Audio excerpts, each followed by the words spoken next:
परिचय।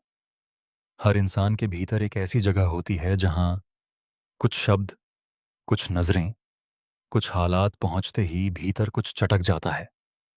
कोई अचानक गुस्से से भर जाता है, कोई अचानक उदास हो जाता है, कोई अचानक खुद को छोटा महसूस करने लगता है।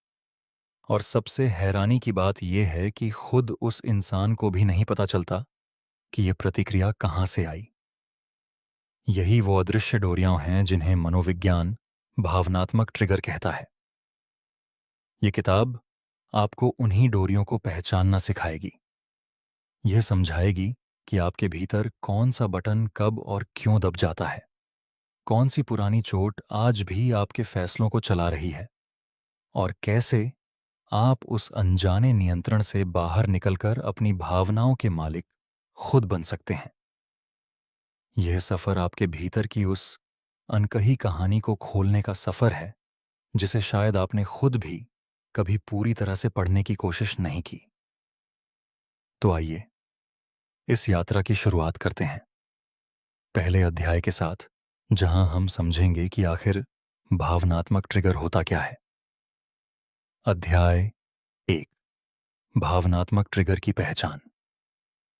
कल्पना कीजिए कि आप किसी सामान्य सी बातचीत में बैठे हैं, सब कुछ शांत है, माहौल सहज है, और अचानक कोई एक वाक्य कहता है जो आपको भीतर तक हिला देता है। यह वाक्य किसी और के लिए शायद बिल्कुल मामूली हो, लेकिन आपके लिए वह एक तूफान खड़ा कर देता है। यही भावनात्मक ट्रिगर की सबसे साफ पहचान है, जब बाहरी घटना छोटी हो लेकिन भीतरी प्रतिक्रिया बहुत बड़ी हो। यह असंतुलन बताता है कि यहां मामला सिर्फ इस पल का नहीं है, बल्कि इसकी जड़ें कहीं और गहरी बैठी हैं। भावनात्मक ट्रिगर असल में मस्तिष्क का एक रक्षा तंत्र है। यह हमारे पुराने अनुभवों से जुड़ी यादों को तुरंत सक्रिय कर देता है ताकि हम खतरे से बच सकें। लेकिन समस्या यह है कि यह तंत्र अक्सर वर्तमान और अतीत में फर्क नहीं कर पाता।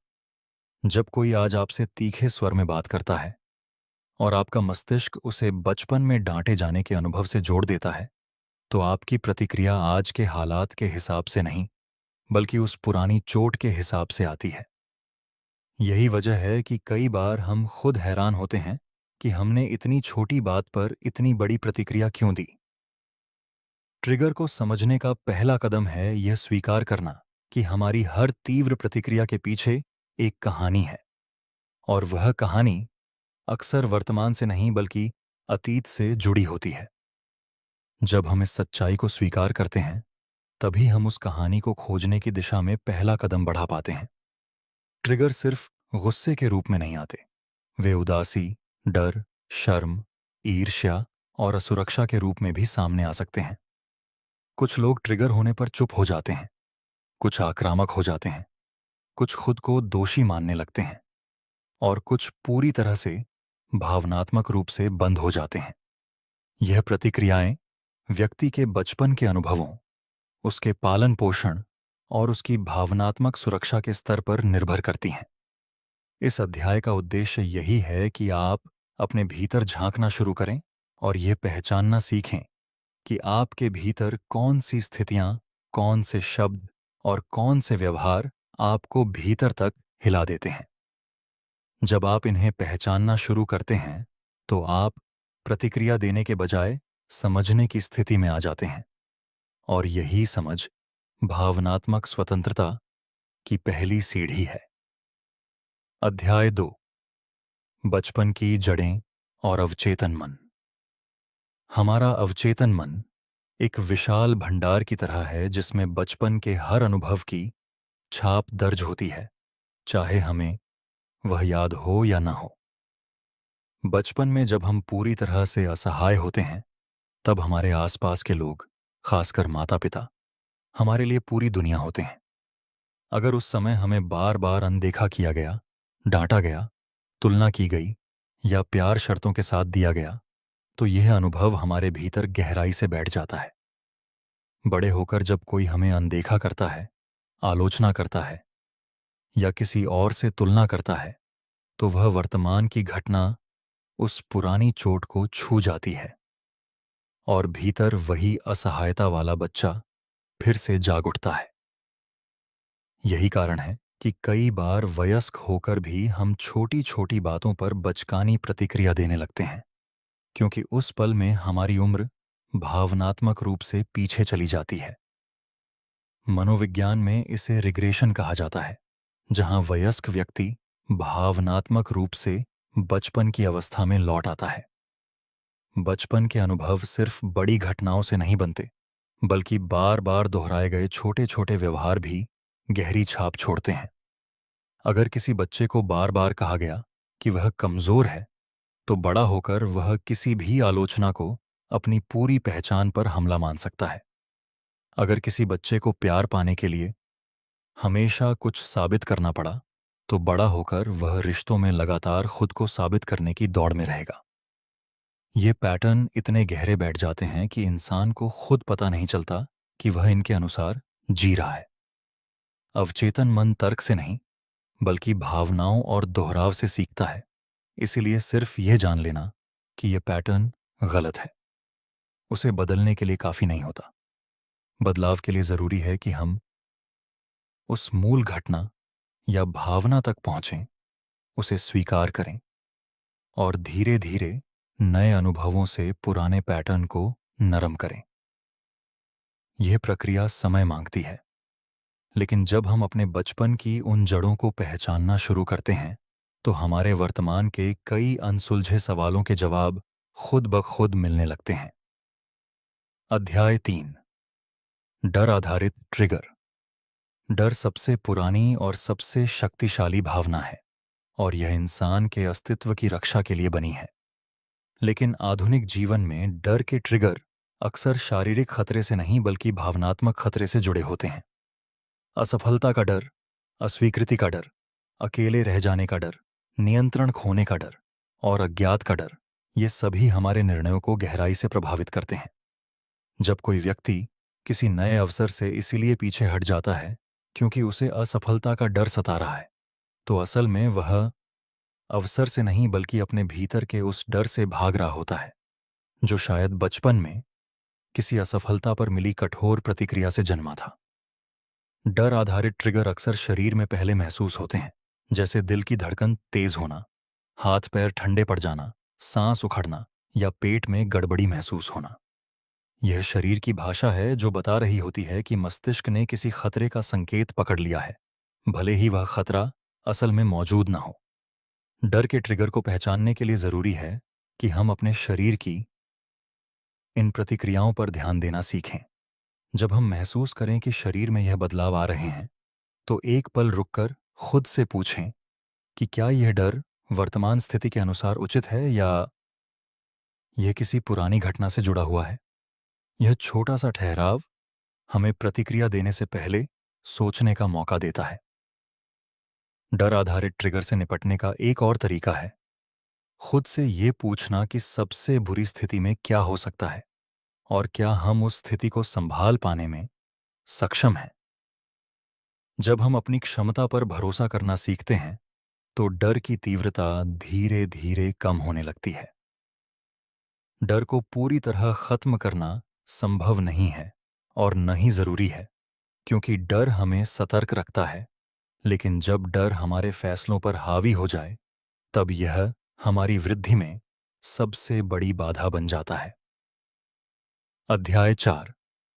अस्वीकृति और परित्याग के ट्रिगर। इंसान एक सामाजिक प्राणी है और उसकी सबसे गहरी जरूरतों में से एक है किसी समूह का हिस्सा होना, स्वीकार किया जाना और महत्वपूर्ण माना जाना। यही कारण है कि अस्वीकृति और परित्याग का डर सबसे गहरे भावनात्मक ट्रिगरों में गिना जाता है। जब कोई हमें नजरअंदाज करता है, हमारा संदेश अनदेखा करता है या हमसे दूरी बना लेता है, तो भीतर एक तीव्र बेचैनी पैदा होती है। यह बेचैनी सिर्फ उस पल की घटना से नहीं आती, बल्कि यह उन गहरे अनुभवों से जुड़ी होती है जहां हमने पहले भी छोड़े जाने या अस्वीकार किए जाने का दर्द झेला है। बचपन में अगर किसी बच्चे को बार बार यह महसूस कराया गया कि उसका साथ शर्तों पर निर्भर है, तो बड़ा होकर वह हर रिश्ते में यह डर लेकर चलेगा कि कहीं वह भी उसे छोड़ न दिया जाए। यह डर कई बार व्यक्ति को बहुत ज्यादा चिपकाव में धकेल देता है, जहां वह हर पल आश्वासन खोजता रहता है। और कई बार यह डर व्यक्ति को भावनात्मक रूप से दूरी बनाने पर मजबूर कर देता है, जहां वह पहले ही खुद को अलग कर लेता है ताकि दूसरा उसे छोड़ने से पहले वह खुद निकल जाए। दोनों ही प्रतिक्रियाएं असल में एक ही डर से जन्मी हैं, बस उनका रूप अलग है। अस्वीकृति के ट्रिगर को पहचानने के लिए यह देखना जरूरी है कि आप किन स्थितियों में सबसे ज्यादा बेचैन होते हैं। क्या यह तब होता है जब कोई आपका जवाब देर से देता है? क्या यह तब होता है जब कोई योजना बदल जाती है? या क्या यह तब होता है जब आपको लगे कि आप किसी की प्राथमिकता नहीं हैं? इन पैटर्न को पहचानना आपको यह समझने में मदद करता है कि आपकी प्रतिक्रिया अनुपातिक है या यह किसी पुराने घाव से बढ़ी हुई है। इस ट्रिगर पर काम करने का एक कारगर तरीका है खुद को यह याद दिलाना कि आपका मूल्य किसी और की प्रतिक्रिया पर निर्भर नहीं करता, और यह कि हर दूरी का मतलब अस्वीकृति नहीं होता। अध्याय 5, नियंत्रण खोने का डर। कुछ लोगों के लिए सबसे बड़ा ट्रिगर तब सक्रिय होता है जब हालात उनके नियंत्रण से बाहर चले जाते हैं। यह डर अक्सर उन लोगों में गहरा होता है जिन्होंने बचपन में अस्थिरता, अनिश्चितता या अराजकता का सामना किया हो। जब घर का माहौल अप्रत्याशित होता है, जब कभी भी कुछ भी हो सकता था, तो बच्चा एक रक्षा तंत्र के रूप में नियंत्रण की चाहत विकसित कर लेता है, क्योंकि नियंत्रण उसे सुरक्षा एहसास देता है। बड़ा होकर यही व्यक्ति हर स्थिति को नियंत्रित करने की कोशिश करता है, चाहे वह काम की जगह हो, रिश्ते हों या रोजमर्रा की छोटी छोटी बातें। जब कोई योजना अचानक बदल जाती है, जब कोई निर्णय उसके हाथ में नहीं रहता, तो भीतर एक तीव्र बेचैनी और कई बार गुस्सा पैदा होता है। यह गुस्सा असल में असहायता की भावना का ही एक रूप है, क्योंकि नियंत्रण खोना उस व्यक्ति के लिए भावनात्मक रूप से खतरे की घंटी बजा देता है। नियंत्रण के इस ट्रिगर को पहचानने के लिए यह देखना जरूरी है कि आप अनिश्चितता में कैसा महसूस करते हैं। क्या आप बेचैन हो जाते हैं जब चीजें योजना के अनुसार नहीं चलती? क्या आप हर विवरण पर नियंत्रण रखना चाहते हैं?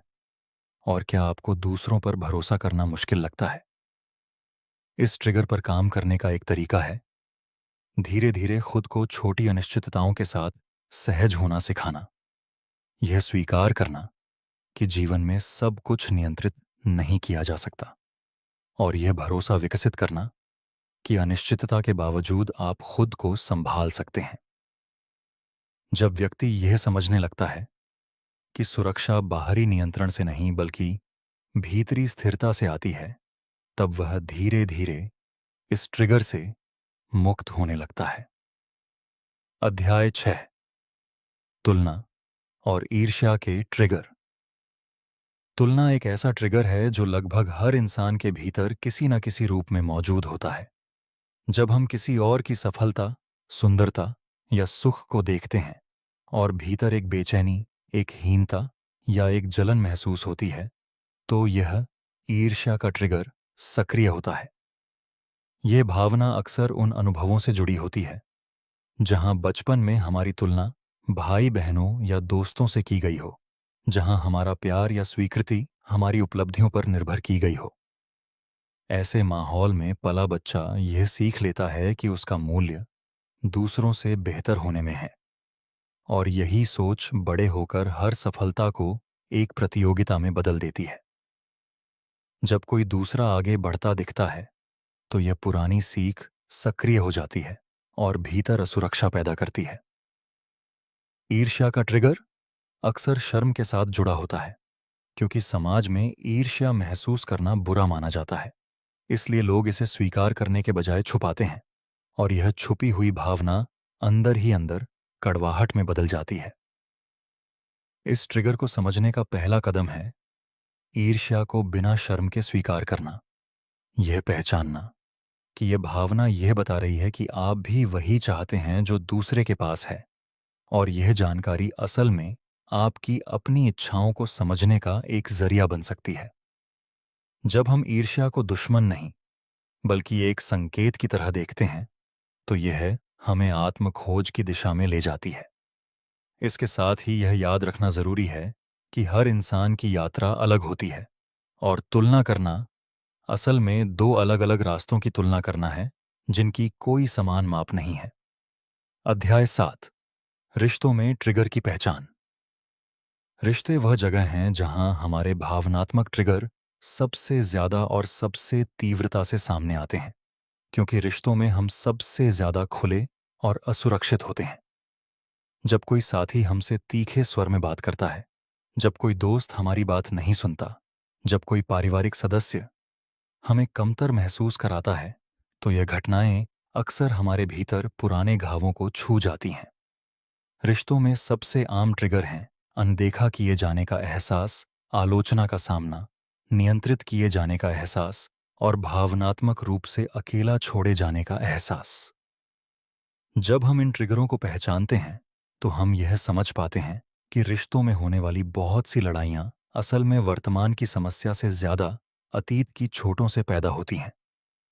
जब दोनों साथी अपने अपने ट्रिगर को समझे बिना प्रतिक्रिया देते हैं, तो एक छोटी सी बात बड़े झगड़े में बदल जाती है, क्योंकि हर व्यक्ति अपनी पुरानी चोट से प्रतिक्रिया दे रहा होता है, वर्तमान की सच्चाई से नहीं।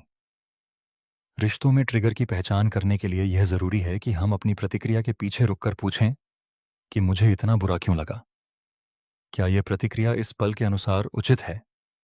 और क्या इसमें मेरी कोई पुरानी कहानी जुड़ी हुई है? जब हम अपने साथी के साथ इस समझ को साझा करते हैं, जब हम ये कह पाते हैं कि यह बात मुझे इसीलिए ज्यादा छू गई क्योंकि यह मेरी किसी पुरानी चोट से जुड़ी है, तो रिश्ते में झगड़े की जगह समझ पैदा होती है। यह ईमानदारी रिश्तों को गहरा और सुरक्षित बनाती है। अध्याय 8, शरीर और मस्तिष्क की प्रतिक्रिया। जब कोई भावनात्मक ट्रिगर सक्रिय होता है, तो यह सिर्फ मन में नहीं, बल्कि पूरे शरीर में घटित होता है।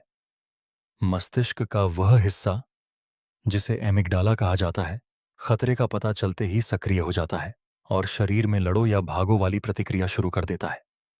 इस दौरान तर्कसंगत सोच के लिए जिम्मेदार मस्तिष्क का हिस्सा अस्थायी रूप से कमजोर पड़ जाता है, और यही कारण है कि ट्रिगर होने के दौरान हम अक्सर ऐसी बातें कह देते हैं या ऐसे फैसले ले लेते हैं जिन पर बाद में हमें पछतावा होता है। शरीर में इस प्रतिक्रिया के दौरान दिल की धड़कन तेज हो जाती है, मांसपेशियां तन जाती हैं, सांस उथली हो जाती है और शरीर में ऊर्जा का एक तीव्र उभार महसूस होता है। यह प्रतिक्रिया प्राकृतिक है और इसे रोकना संभव नहीं है, लेकिन इसे पहचानना और इसके साथ काम करना सीखा जा सकता है। जब हम अपने शरीर के इन संकेतों को जल्दी पहचानना सीख लेते हैं, तो हमें प्रतिक्रिया देने से पहले एक ठहराव लेने का मौका मिलता है। इस ठहराव में गहरी सांस लेना, शरीर को थोड़ा हिलाना या कुछ पल के लिए स्थिति से दूर हो जाना, यह सब मस्तिष्क को शांत होने और तर्कसंगत सोच को फिर से सक्रिय होने का समय देता है। यह समझना जरूरी है कि ट्रिगर होने पर तुरंत प्रतिक्रिया देना असल में हमारे नियंत्रण में नहीं होता, लेकिन प्रतिक्रिया देने से पहले रुकना एक कौशल है जिसे अभ्यास से विकसित किया जा सकता है। जितना अधिक हम अपने शरीर और मन के इस संबंध को समझते हैं, उतना ही हम अपनी प्रतिक्रियाओं पर नियंत्रण पाने में सक्षम होते जाते हैं। अध्याय 9, ट्रिगर को पहचानने की कला। ट्रिगर को पहचानने की कला असल में आत्म अवलोकन की कला है। इसके लिए जरूरी है कि हम अपने भीतर एक शांत पर्यवेक्षक की तरह ध्यान रखना सीखें, जो हर प्रतिक्रिया को बिना निर्णय दिए देखता है। जब भी कोई तीव्र भावना उठे, चाहे वह गुस्सा हो, उदासी हो या बेचैनी हो, उस पल में खुद से यह पूछना उपयोगी होता है कि अभी मेरे भीतर क्या हो रहा है, इस भावना का आकार कितना बड़ा है और क्या यह आकार इस स्थिति के अनुरूप है। कई बार हम पाएंगे कि प्रतिक्रिया का आकार घटना से कहीं बड़ा है, और यही असंतुलन हमें बताता है कि यहां कोई पुराना ट्रिगर सक्रिय हुआ है। एक और उपयोगी अभ्यास है एक डायरी रखना, जिसमें हम अपने ट्रिगर होने वाले पलों को लिखें। यह लिखें कि उस समय क्या हुआ, हमें कैसा महसूस हुआ और शरीर में क्या प्रतिक्रिया हुई। समय के साथ इस डायरी में पैटर्न दिखने लगते हैं। हमें पता चलने लगता है कि कौन सी परिस्थितियां, कौन से शब्द और कौन से व्यवहार बार बार हमें ट्रिगर करते हैं। यह पैटर्न पहचानना असल में अपने भीतर के नक्शे को समझने जैसा है। जब हम यह नक्शा समझ लेते हैं तो हम अपने ट्रिगर होने से पहले ही उन्हें आते हुए महसूस करने लगते हैं, और यह पूर्व सूचना हमें प्रतिक्रिया देने के बजाय चुनाव करने का मौका देती है। ट्रिगर को पहचानने की यह कला रातों रात नहीं आती। यह धैर्य और निरंतर अभ्यास से विकसित होती है। लेकिन जैसे जैसे यह कला विकसित होती है, वैसे वैसे व्यक्ति का जीवन शांत और संतुलित होता जाता है। अध्याय 10। ट्रिगर पर नियंत्रण और उपचार। ट्रिगर को पहचानना पहला कदम है, लेकिन उस पर काम करना और उसे शांत करना अगला और सबसे महत्वपूर्ण कदम है। इसका पहला तरीका है ठहराव का अभ्यास, जहां ट्रिगर होने के तुरंत बाद प्रतिक्रिया देने के बजाय कुछ पल रुकना सीखा जाता है। यह ठहराव भले ही कुछ सांसों जितना छोटा हो, लेकिन ये हमें आवेग में की गई प्रतिक्रिया से बचाता है। दूसरा तरीका है भावना को नाम देना। जब हम अपनी भावना को शब्दों में पहचानते हैं, जैसे यह कहना कि मुझे अभी अस्वीकृति का डर महसूस हो रहा है, तो मस्तिष्क का तर्कसंगत हिस्सा फिर से सक्रिय होने लगता है और भावना की तीव्रता कम होती है। तीसरा तरीका है अपने भीतर के बच्चे से संवाद करना। यह कल्पना करना कि उस पुराने घाव वाले बच्चे से आज का वयस्क व्यक्ति बात कर रहा है। उसे यह आश्वासन दे रहा है कि अब वह सुरक्षित है और अब वह उस असहायता में नहीं है। यह अभ्यास भावनात्मक रूप से बहुत गहरा असर डालता है, क्योंकि यह पुरानी चोट को सीधे संबोधित करता है। चौथा तरीका है शरीर को शांत करना। गहरी सांस लेना, धीरे धीरे गिनती करना या शरीर को हल्का हिलाना, यह सब तंत्रिका तंत्र को शांत अवस्था में लाने में मदद करते हैं। पांचवां और सबसे गहरा तरीका है पेशेवर सहायता लेना। जब ट्रिगर बहुत गहरे हों और जीवन को बार बार प्रभावित कर रहे हों, तो किसी प्रशिक्षित परामर्शदाता की मदद लेना कमजोरी नहीं, बल्कि समझदारी है। उपचार की यह यात्रा धीमी होती है। इसमें कई बार पीछे हटने का एहसास भी होता है, लेकिन हर छोटा कदम व्यक्ति को अपने भीतर की शांति के करीब लाता है। अध्याय 11। भावनात्मक स्वतंत्रता की ओर। जब हम अपने ट्रिगर को पहचानना और उन पर काम करना सीख लेते हैं, तो हम धीरे धीरे एक ऐसी अवस्था की ओर बढ़ते हैं जिसे भावनात्मक स्वतंत्रता कहा जा सकता है। यह अवस्था, इसका मतलब यह नहीं है कि हम कभी भावुक नहीं होंगे या कभी दुखी नहीं होंगे, बल्कि इसका मतलब है कि हमारी भावनाएं अब हमारे फैसलों को अंधाधुंध नियंत्रित नहीं करती। हम अब भावना को महसूस करते हैं, उसे स्वीकार करते हैं और फिर सोच समझकर चुनाव करते हैं कि हमें कैसे आगे बढ़ना है। यह स्वतंत्रता हमें रिश्तों में गहराई देती है, क्योंकि अब हम पुरानी चोटों से नहीं बल्कि वर्तमान की सच्चाई से जुड़ते हैं। यह स्वतंत्रता हमें आत्मविश्वास देती है, क्योंकि अब हम जानते हैं कि हम अपनी भावनाओं को समझ सकते हैं और उन्हें संभाल सकते हैं। यह याद रखना जरूरी है कि यह यात्रा कभी पूरी तरह खत्म नहीं होती, क्योंकि इंसान लगातार सीखता और बढ़ता रहता है और नए अनुभव, नए सबक लेकर आते रहते हैं। लेकिन जितना अधिक हम अपने भीतर की इन डोरियों को समझते हैं, उतना ही हम अपने जीवन के सच्चे मालिक बनते जाते हैं। यह किताब आपको एक शुरुआत देती है, एक नक्शा देती है, लेकिन इस नक्शे पर चलना आपका अपना काम है।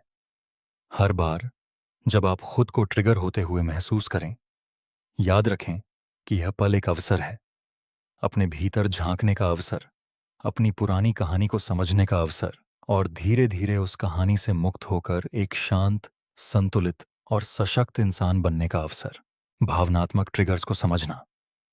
क्या आपने कभी महसूस किया है कि कोई एक छोटी सी बात एक साधारण सा वाक्य या किसी की एक नज़र आपके भीतर एक ऐसा तूफान खड़ा कर देती है जिसकी कोई तार्किक वजह समझ नहीं आती।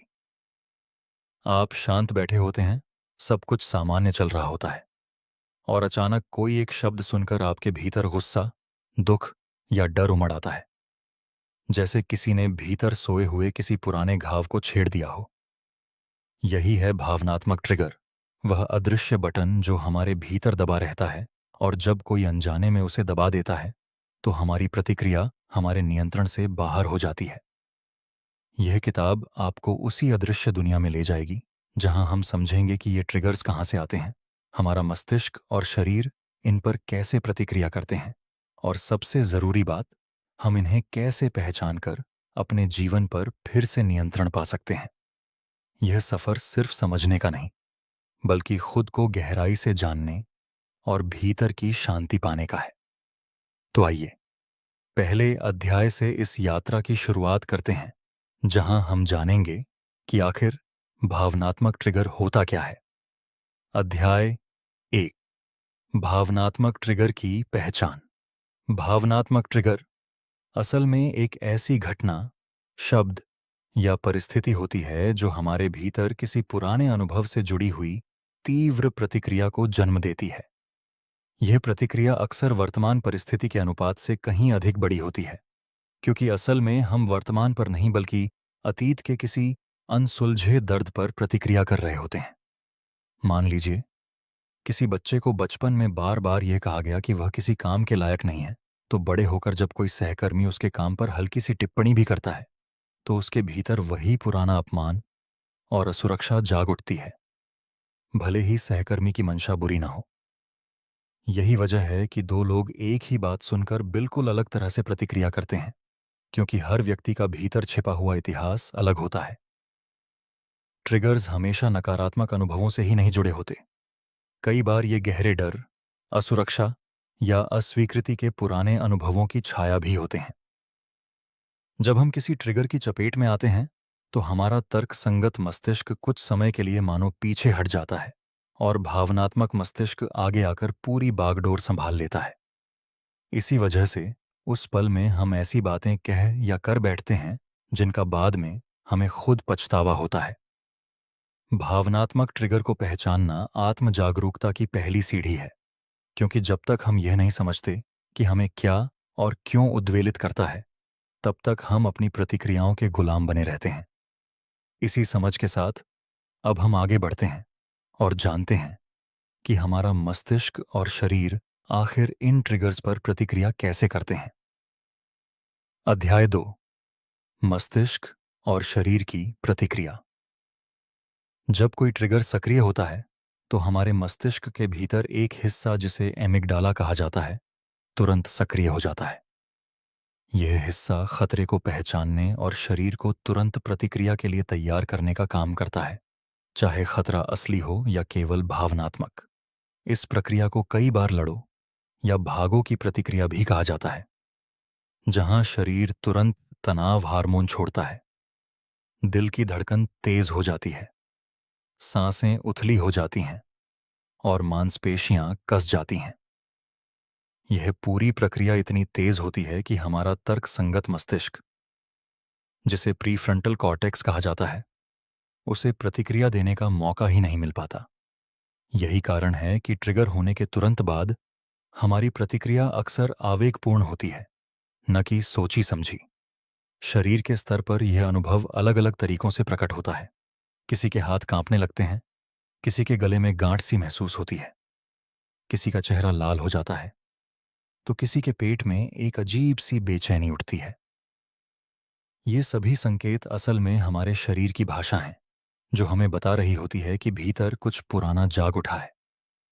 जो लोग अपने शरीर के इन संकेतों को पहचानना सीख जाते हैं, वे अपनी प्रतिक्रिया को रोकने में कहीं अधिक सक्षम हो जाते हैं, क्योंकि शरीर हमेशा मन से पहले प्रतिक्रिया देना शुरू कर देता है। इसी वजह से भावनात्मक बुद्धिमत्ता का पहला कदम यह सीखना है कि अपने शरीर की उन सूक्ष्म संकेतों को कैसे पहचाना जाए, इससे पहले कि वे पूरी तरह हावी हो जाएं।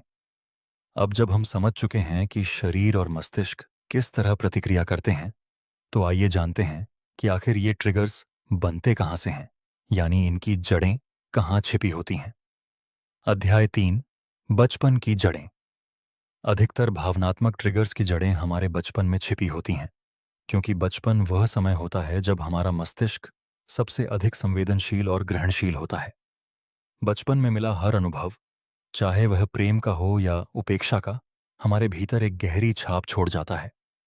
अगर किसी बच्चे को बार बार यह अनुभव हुआ कि उसकी भावनाओं को नज़रअंदाज किया गया, तो बड़े होकर जब कोई उसकी बात अनसुनी करता है, तो उसके भीतर वही पुरानी उपेक्षा की भावना जाग उठती है। इसी तरह अगर किसी बच्चे को अत्यधिक आलोचना का सामना करना पड़ा हो, तो बड़े होकर हल्की सी भी आलोचना उसे गहराई से आहत कर सकती है। परिवार का माहौल, माता पिता का व्यवहार, स्कूल के अनुभव और सामाजिक रिश्ते, ये सभी मिलकर हमारे भीतर एक भावनात्मक खाका तैयार करते हैं, जिसे मनोविज्ञान की भाषा में अक्सर लगाव शैली भी कहा जाता है। जिन बच्चों को सुरक्षित और स्थिर प्रेम मिला होता है, वे बड़े होकर भावनात्मक रूप से अधिक स्थिर होते हैं, जबकि जिन्हें अस्थिरता, उपेक्षा या अत्यधिक नियंत्रण का सामना करना पड़ा हो, वे बड़े होकर अधिक संवेदनशील ट्रिगर्स के साथ जीते हैं। यह समझना जरूरी है कि यह किसी को दोष देने की बात नहीं है, बल्कि यह समझने की बात है कि हमारा वर्तमान व्यवहार अक्सर हमारे अतीत की प्रतिध्वनि होता है। जब हम अपने बचपन के अनुभवों को बिना जज किए देखना सीख जाते हैं, तो हम अपने ट्रिगर्स को भी करुणा के साथ समझने लगते हैं, न कि शर्म के साथ। यही समझ हमें अगले अध्याय की ओर ले जाती है, जहां हम जानेंगे कि आखिर सबसे आम भावनात्मक ट्रिगर्स कौन से होते हैं, जिनसे लगभग हर इंसान किसी न किसी रूप में जूझता है। अध्याय 4, अस्वीकृति का भय। अस्वीकृति का भय शायद सबसे गहरा और सबसे व्यापक भावनात्मक ट्रिगर है, जो लगभग हर इंसान के भीतर किसी न किसी रूप में मौजूद होता है। मनुष्य एक सामाजिक प्राणी है, और हमारे पूर्वजों के समय में समूह से बाहर निकाल दिया जाना सीधे तौर पर जीवन के लिए खतरा होता था। यही कारण है कि आज भी जब कोई हमें नज़रअंदाज करता है, किसी योजना में शामिल नहीं करता या हमारी बात का जवाब देर से देता है, तो हमारे भीतर एक गहरी बेचैनी उठ खड़ी होती है, भले ही असल में कोई गंभीर बात ना हो। अस्वीकृति का यह डर अक्सर हमें ऐसे व्यवहार की ओर धकेलता है जो हमारे लिए हानिकारक होता है, जैसे किसी रिश्ते में जरूरत से ज्यादा समझौता करना, अपनी राय दबा देना या दूसरों को खुश करने के लिए खुद की जरूरतों को नजरअंदाज करना। जो लोग बचपन में बार बार अस्वीकार किए गए हों, चाहे वह माता पिता की ओर से हो या साथियों की ओर से, उनके लिए यह ट्रिगर विशेष रूप से गहरा होता है। ऐसे लोग अक्सर हर छोटी सी बात को व्यक्तिगत अस्वीकृति के रूप में देखने लगते हैं, भले ही सामने वाले का इरादा बिल्कुल अलग हो। इस ट्रिगर से निपटने का पहला कदम यह समझना है कि हर अस्वीकृति हमारे मूल्य का प्रमाण नहीं होती, बल्कि यह अक्सर सामने वाले की अपनी परिस्थितियों, प्राथमिकताओं या सीमाओं का परिणाम होती है। जब हम अपनी आत्म मूल्यता को दूसरों की स्वीकृति से अलग करना सीख जाते हैं, तो अस्वीकृति का डर धीरे धीरे अपनी पकड़ ढीली करने लगता है। इसी भय की तरह एक और गहरा ट्रिगर है जो हमारे भीतर छिपा होता है, और वह है आलोचना का भय, जिसे हम अगले अध्याय में विस्तार से समझेंगे। अध्याय 5, आलोचना और आत्मसम्मान। आलोचना सुनते ही कुछ लोगों के भीतर तुरंत बचाव की दीवार खड़ी हो जाती है। वे या तो सफाई देने लगते हैं, या गुस्से में जवाब देते हैं, या फिर पूरी तरह चुप हो जाते हैं। यह प्रतिक्रिया इस बात पर निर्भर करती है कि हमारा आत्मसम्मान कितना मजबूत या कमजोर है। जिन लोगों का आत्मसम्मान अस्थिर होता है, उनके लिए आलोचना केवल उनके काम पर टिप्पणी नहीं होती, बल्कि यह उनके पूरे अस्तित्व पर हमला महसूस होती है। यही वजह है कि एक ही आलोचना दो अलग अलग लोगों में बिल्कुल अलग प्रतिक्रिया पैदा करती है। एक व्यक्ति उसे सहजता से स्वीकार कर लेता है और सुधार करता है, जबकि दूसरा व्यक्ति उसी बात से गहराई से आहत हो जाता है। यह अंतर इस बात में छिपा है कि हम अपनी पहचान को कैसे परिभाषित करते हैं। अगर हमारी पहचान हमारे प्रदर्शन, हमारी सफलता या दूसरों की राय पर टिकी हुई है, तो हर आलोचना हमारे अस्तित्व को हिला देती है। लेकिन अगर हमारी पहचान हमारे भीतर की स्थिरता से जुड़ी हुई है, तो आलोचना केवल जानकारी बन जाती है, न कि हमला। आलोचना के ट्रिगर से उबरने के लिए यह सीखना जरूरी है कि आलोचना और अस्वीकृति में अंतर किया जाए, क्योंकि अक्सर हम रचनात्मक सुझाव को भी व्यक्तिगत हमले के रूप में देखने लगते हैं। इसके साथ ही यह भी समझना जरूरी है कि आलोचना करने वाले की अपनी सीमाएं और पूर्वाग्रह भी होते हैं, इसलिए हर आलोचना पूर्ण सत्य नहीं होती। जब हम इस संतुलन को समझ लेते हैं, तो हम आलोचना से सीखने के साथ साथ अपने आत्मसम्मान की रक्षा भी कर पाते हैं। अब आइए एक और गहरे ट्रिगर की ओर बढ़ते हैं, जो अक्सर रिश्तों में सबसे अधिक तनाव पैदा करता है, और वह है नियंत्रण खोने का भय। अध्याय 6, नियंत्रण खोने का भय। बहुत से लोगों के भीतर एक गहरी जरूरत होती है कि वे अपने जीवन, अपने आसपास के माहौल और अपने रिश्तों पर नियंत्रण बनाए रखें। जब यह नियंत्रण किसी वजह से हाथ से छूटता हुआ महसूस होता है, तो भीतर एक गहरी घबराहट और चिंता पैदा होती है। यह ट्रिगर अक्सर उन लोगों में अधिक तीव्र होता है जिन्होंने बचपन में या जीवन के किसी दौर में अत्यधिक अनिश्चितता या अराजकता का सामना किया हो। ऐसे लोग अक्सर अनजाने में हर स्थिति को नियंत्रित करने की कोशिश करते हैं, क्योंकि उनके भीतर ये गहरी धारणा बैठी होती है कि अगर नियंत्रण छूटा तो कुछ बुरा हो जाएगा। यह ट्रिगर काम की जगह पर भी दिखाई देता है, जहां कोई व्यक्ति हर काम खुद करना चाहता है और दूसरों पर भरोसा करने में कठिनाई महसूस करता है। यह रिश्तों में भी दिखाई देता है, जहां साथी की स्वतंत्र इच्छा या फैसले भी असुरक्षा और चिंता का कारण बन जाते हैं। नियंत्रण खोने के इस भय से निपटने का पहला कदम यह स्वीकार करना है कि जीवन में पूर्ण नियंत्रण एक भ्रम है, और वास्तविक शक्ति नियंत्रण करने में नहीं बल्कि अनिश्चितता के साथ सहज रहने की क्षमता में है। जब हम अनिश्चितता को शत्रु के रूप में नहीं बल्कि जीवन के स्वाभाविक हिस्से के रूप में स्वीकार करना सीख जाते हैं, तो यह ट्रिगर धीरे धीरे अपनी तीव्रता खोने लगता है। इसी नियंत्रण के भय से जुड़ा हुआ एक और गहरा ट्रिगर है, जिसे हम अगले अध्याय में समझेंगे, और वह है अन्याय और असमानता के प्रति तीव्र प्रतिक्रिया। अध्याय 7, अन्याय के प्रति संवेदनशीलता। बहुत से लोग जब किसी अन्याय, बेईमानी या असमानता को देखते हैं, तो उनके भीतर तुरंत एक तीव्र गुस्सा उठ खड़ा होता है, भले ही वह घटना सीधे उनसे जुड़ी ना हो। यह प्रतिक्रिया इस बात का संकेत होती है कि निष्पक्षता और न्याय हमारे भीतर एक गहरा मूल्य है, और जब इसका उल्लंघन होता है, तो हमारा मस्तिष्क इसे एक गंभीर खतरे के रूप में देखता है। कई बार यह ट्रिगर उन लोगों में विशेष रूप से तीव्र होता है जिन्होंने खुद अपने जीवन में किसी न किसी रूप में अन्याय या असमानता का सामना किया हो, चाहे वह परिवार में हो, स्कूल में हो या समाज में। इस ट्रिगर की एक चुनौती यह है कि यह अक्सर हमें अत्यधिक प्रतिक्रियाशील बना देता है, जहां हम छोटी छोटी असहमतियों को भी गहरे अन्याय के रूप में देखने लगते हैं। इससे निपटने के लिए यह जरूरी है कि हम अपने भीतर के इस गहरे न्याय बोध को पहचानें और उसे सम्मान दें, लेकिन साथ ही यह भी समझें कि हर असहमति अन्याय नहीं होती। जब हम इस भेद को समझना सीख जाते हैं, तो हम अपनी ऊर्जा को उन जगहों पर लगा पाते हैं जहां वास्तव में बदलाव की जरूरत होती है, न कि हर छोटी बात पर प्रतिक्रिया देने में। अब जब हमने कई प्रमुख भावनात्मक ट्रिगर्स को समझ लिया है, तो आइए जानते हैं कि इन ट्रिगर्स को पहचानने और उनसे उबरने का व्यावहारिक तरीका क्या है, जिसे हम अगले अध्याय में विस्तार से समझेंगे। अध्याय 8, ट्रिगर को पहचानने की कला। ट्रिगर से निपटने की पहली और सबसे जरूरी कला है उसे उसी क्षण पहचान लेना जब वह सक्रिय हो रहा हो। इसके लिए सबसे प्रभावी तरीका है अपने शरीर पर ध्यान देना, क्योंकि जैसा हमने पहले भी समझा, शरीर हमेशा मन से पहले प्रतिक्रिया देना शुरू कर देता है। जब आप महसूस करें कि आपकी सांस तेज हो रही है, दिल की धड़कन बढ़ रही है या शरीर में तनाव महसूस हो रहा है, तो यह पहला संकेत है कि कोई ट्रिगर सक्रिय हो चुका है। इस क्षण में सबसे जरूरी काम है एक छोटा सा ठहराव लेना, यानी तुरंत प्रतिक्रिया देने के बजाय कुछ पल रुकना।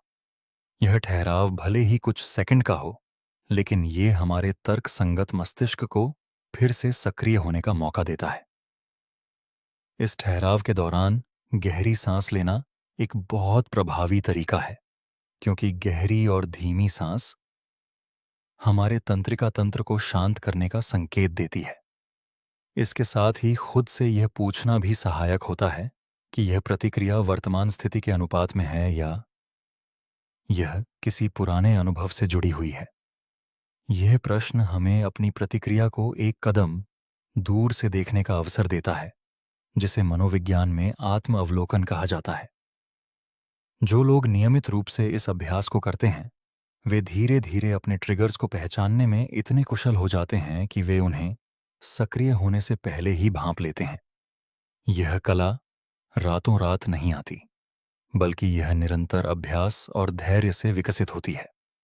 अब जब हमने पहचानने की कला समझ ली है, तो अगला जरूरी कदम है यह सीखना कि पहचानने के बाद हम अपनी प्रतिक्रिया को कैसे बदलें, जिसे हम अगले अध्याय में देखेंगे। अध्याय 9, प्रतिक्रिया से जवाब की ओर। प्रतिक्रिया और जवाब में एक बुनियादी अंतर है। प्रतिक्रिया आवेगपूर्ण और तात्कालिक होती है, जबकि जवाब सोचा समझा और सचेत होता है। जब हम किसी ट्रिगर की चपेट में होते हैं, तो हमारी स्वाभाविक प्रवृत्ति प्रतिक्रिया देने की होती है। लेकिन सच्ची भावनात्मक परिपक्वता इसी बात में है कि हम प्रतिक्रिया देने के बजाय सोच समझकर जवाब दें। इसके लिए सबसे पहला कदम है वह ठहराव, जिसकी हमने पिछले अध्याय में बात की। लेकिन इसके आगे भी कई महत्वपूर्ण कदम हैं। दूसरा कदम है अपनी भावना को नाम देना, यानी खुद से यह कहना कि अभी मुझे गुस्सा आ रहा है, या अभी मुझे डर लग रहा है, या अभी मुझे दुख महसूस हो रहा है। यह सरल सा लगने वाला कदम असल में बहुत शक्तिशाली है, क्योंकि जब हम अपनी भावना को नाम देते हैं, तो हमारा मस्तिष्क उस भावना की तीव्रता को कम कर देता है। तीसरा कदम है यह पूछना कि इस स्थिति में मेरी असली ज़रूरत क्या है। क्या मुझे समझे जाने की ज़रूरत है? क्या मुझे सम्मान की ज़रूरत है? या क्या मुझे सुरक्षा की ज़रूरत है? जब हम अपनी असली ज़रूरत को पहचान लेते हैं, तो हम उसे व्यक्त करने का एक स्वस्थ तरीका खोज सकते हैं, बजाय इसके कि हम गुस्से या नाराज़गी में फूट पड़ें। चौथा और अंतिम कदम है यह चुनना कि अब मैं कैसे जवाब देना चाहता हूं, यह जानते हुए कि मेरे पास चुनाव है। यह समझ कि हमारे पास हमेशा चुनाव होता है, हमें अपनी भावनाओं का शिकार बनने के बजाय उनका स्वामी बनने में मदद करती है। यही चुनाव की शक्ति है जो हमें भावनात्मक रूप से परिपक्व बनाती है, और यही हमें अगले अध्याय की ओर ले जाती है, जहां हम रिश्तों में ट्रिगर्स के प्रभाव को समझेंगे। अध्याय 10, रिश्तों में ट्रिगर्स का खेल।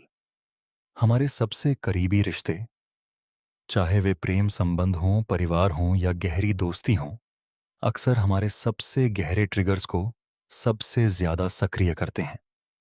इसकी वजह यह है कि जिन लोगों से हम सबसे ज्यादा जुड़े होते हैं, उनके सामने हम सबसे ज्यादा असुरक्षित भी महसूस करते हैं। एक साथी की एक साधारण सी टिप्पणी, जो किसी अजनबी से सुनने पर हमें बिल्कुल परेशान नहीं करती, वही टिप्पणी जब करीबी व्यक्ति से आती है, तो गहरा आघात पहुंचा सकती है।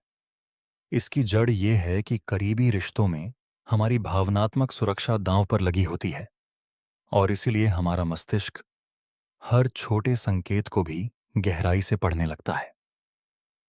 रिश्तों में सबसे आम ट्रिगर्स होते हैं उपेक्षा महसूस होना, न सुने जाने का डर, तुलना किए जाने की पीड़ा और परित्याग का भय। जब दो लोग एक साथ रहते हैं, तो उनके अलग अलग ट्रिगर्स अक्सर आपस में टकराते हैं, और यही टकराव अधिकतर झगड़ों की असली जड़ होता है, भले ही सतह पर बहस किसी छोटी सी बात पर हो रही हो। इसे समझने के लिए यह जरूरी है कि हम अपने साथी के ट्रिगर्स को भी समझने की कोशिश करें, न कि केवल अपने ट्रिगर्स पर ध्यान दें। जब दोनों लोग एक दूसरे के भावनात्मक इतिहास को समझने लगते हैं तो वे एक दूसरे के प्रति अधिक करुणा और धैर्य विकसित कर पाते हैं। यह समझ रिश्तों को गहरा और मजबूत बनाती है, क्योंकि तब झगड़े दोषारोपण के बजाय समझ का माध्यम बन जाते हैं। इसी समझ के साथ अब हम आगे बढ़ते हैं और देखते हैं कि कार्यस्थल पर ट्रिगर्स किस तरह हमारे व्यवहार और निर्णयों को प्रभावित करते हैं। अध्याय 11। कार्यस्थल पर भावनात्मक ट्रिगर्स। कार्यस्थल एक ऐसी जगह है जहां प्रतिस्पर्धा, प्रदर्शन का दबाव और पदानुक्रम के कारण भावनात्मक ट्रिगर्स बहुत आसानी से सक्रिय हो जाते हैं। किसी सहकर्मी की तीखी टिप्पणी, बॉस की आलोचना या किसी परियोजना में अनदेखा किए जाने का अनुभव, ये सभी गहरे ट्रिगर्स को जगा सकते हैं। जो लोग असफलता के गहरे डर के साथ जीते हैं, उनके लिए हर छोटी गलती भी एक बड़े संकट जैसी महसूस होती है और वे आवश्यकता से अधिक आत्मालोचनात्मक हो जाते हैं। दूसरी ओर, जिन लोगों के भीतर मान्यता की गहरी जरूरत होती है, वे तब गहराई से आहत महसूस करते हैं जब उनके काम को नजरअंदाज कर दिया जाता है या किसी और को श्रेय मिल जाता है। कार्यस्थल पर ट्रिगर्स को संभालना विशेष रूप से चुनौतीपूर्ण होता है, क्योंकि वहां भावनाओं को खुलकर व्यक्त करना अक्सर उचित नहीं माना जाता, जिससे लोग अपनी प्रतिक्रियाओं को दबाते हैं और यह दबाव समय के साथ तनाव और थकान का कारण बनता है। इससे निपटने का एक प्रभावी तरीका है काम शुरू करने से पहले अपनी भावनात्मक स्थिति की एक संक्षिप्त जांच करना, ताकि हम यह पहचान सकें कि हम किस मनोदशा के साथ काम पर जा रहे हैं। इसके साथ ही यह भी सहायक होता है कि हम अपने कार्यस्थल के ट्रिगर्स को दिन के अंत में शांति से याद करें और समझें कि उस पल में हमारे भीतर वास्तव में क्या चल रहा था। जब हम अपने कार्यस्थल के व्यवहार को अपने भीतर के गहरे ट्रिगर से जोड़कर देखना सीख जाते हैं, तो हम प्रतिक्रिया देने के बजाय अधिक सोच समझ कर काम करने लगते हैं। अब आइए एक ऐसे विषय की ओर बढ़ते हैं जो हमारे भीतर की सबसे गहरी परतों को छूता है, और वह है परित्याग और अकेलेपन का भय। अध्याय 12। परित्याग का भय। परित्याग का भय मानव मन के सबसे गहरे और सबसे पुराने डरों में से एक है। यह भय अक्सर उन अनुभवों से जन्म लेता है जहां किसी व्यक्ति को बचपन में किसी न किसी रूप में छोड़ दिया गया हो, चाहे वह शारीरिक रूप से हो या भावनात्मक रूप से। यह जरूरी नहीं कि परित्याग हमेशा नाटकीय रूप में हो। कई बार यह माता-पिता की भावनात्मक अनुपस्थिति, लगातार काम में व्यस्तता या ध्यान न दिए जाने के रूप में भी प्रकट होता है। जो लोग इस गहरे भय के साथ बड़े होते हैं, वे अक्सर अपने वयस्क रिश्तों में अत्यधिक चिपकाव दिखाते हैं, या इसके विपरीत वे रिश्तों से दूरी बनाकर खुद को पहले ही सुरक्षित कर लेना चाहते हैं, ताकि उन्हें छोड़े जाने का दर्द फिर से न सहना पड़े। यह भय अक्सर छोटी छोटी घटनाओं में भी सक्रिय हो जाता है, जैसे किसी संदेश का देर से जवाब आना या किसी योजना में शामिल न किया जाना, जिसे मन तुरंत गहरे परित्याग के रूप में व्याख्यायित कर देता है।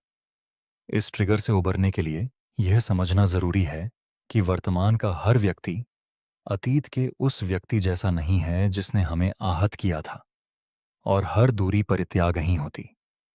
इसके साथ ही खुद के भीतर सुरक्षा और स्थिरता की एक आंतरिक भावना विकसित करना भी बहुत जरूरी है, ताकि हमारी भावनात्मक स्थिरता पूरी तरह दूसरों की उपस्थिति पर निर्भर न रहे।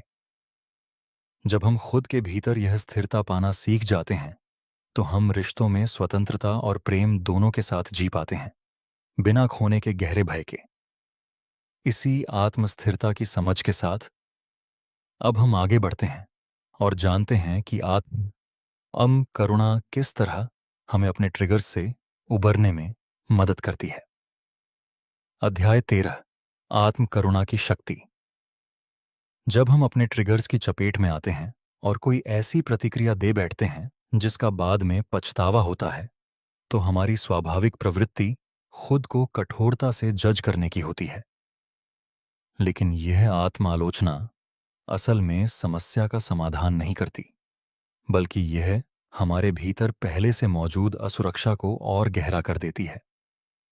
आत्मकरुणा इसका बिल्कुल विपरीत रास्ता है, जहां हम खुद के साथ उसी दया और समझ के साथ पेश आते हैं जैसे हम किसी प्रिय मित्र के साथ पेश आते हैं।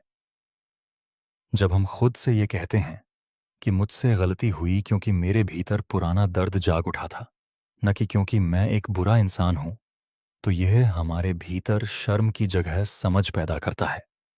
शोध बताते हैं कि जो लोग आत्मकरुणा का अभ्यास करते हैं वे भावनात्मक रूप से कहीं अधिक स्थिर होते हैं और अपनी गलतियों से जल्दी उबर पाते हैं, क्योंकि शर्म हमें छिपने पर मजबूर करती है, जबकि करुणा हमें सीखने और आगे बढ़ने की शक्ति देती है। आत्मकरुणा का अभ्यास करने का एक सरल तरीका है, जब भी आप किसी ट्रिगर की चपेट में आकर कोई गलती करें तो खुद से 3 बातें कहें। पहली यह कि यह एक कठिन क्षण था। दूसरी यह कि हर इंसान कभी न कभी ऐसी गलतियां करता है। और तीसरी यह कि मैं खुद के साथ कोमलता से पेश आ सकता हूं। यह छोटा सा अभ्यास समय के साथ हमारे भीतर एक गहरी भावनात्मक सुरक्षा का निर्माण करता है। इसी आत्मकरुणा की नींव पर अब हम आगे बढ़ते हैं और समझते हैं कि सीमाएं तय करना किस तरह हमें अपने ट्रिगर्स से बेहतर तरीके से निपटने में मदद करता है। अध्याय 14, स्वस्थ सीमाओं का निर्माण।